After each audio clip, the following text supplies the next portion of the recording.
It's famous for steel, sport and for being the greenest in Europe. It's also home to the longest-serving weekday radio presenter in the BBC. 30 years of Rony Robinson. The mid-morning presenter has been with the station uninterrupted since July the 8th, 1984. He's been part of all the big moments for a whole generation. Frida, good morning. Good morning. What do you want to say, Frida? Here he is presenting a phone-in after the Hillsborough disaster. And we have never, ever seen such a... 5 years ago, he received an honorary doctorate from Sheffield Hallam University. So what makes him so special? He's down to earth, he's honest and open, and he's not judgmental, you know. And I think people of Sheffield, people of Yorkshire, they like that sort of person. He donated at a sperm bank, which was pretty out there. He's been naked in Turkish baths. You know, he has done absolutely all sorts, and I'm sure he'll continue to do loads more, because I can't imagine a time when he won't be on air. Today, he's let us in to film what he thinks is a College of Journalism training video. So go on then, Rony, show us how it's done. It's 2 minutes past 10. We're just about to start the 5,000th episode of the programme, and I'm very nervous. This moment's always the worst one of all. And I'm Rony. Good morning. It's 5 minutes past 10 on BBC Radio Sheffield.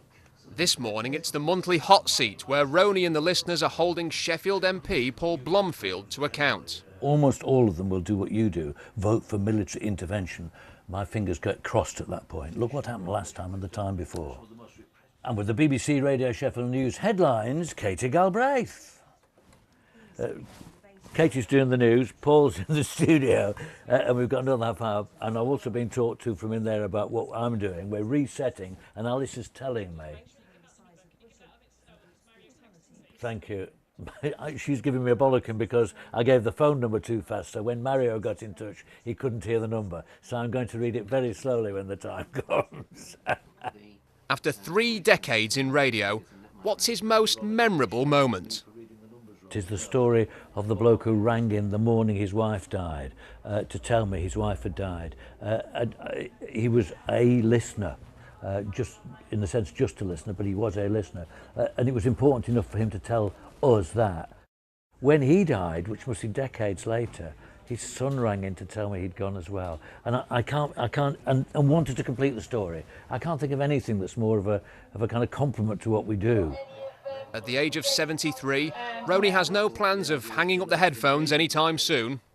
I've asked people I love to tell me honestly when I should stop. I don't intend to stop. You just carry on.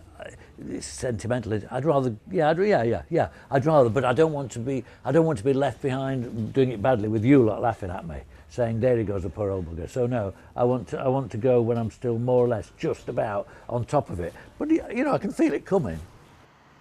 Rony Robinson, 30 years non-stop on the radio. You name any country in that part of the world where we've intervened, and you could argue that it's not exactly been a success, but this time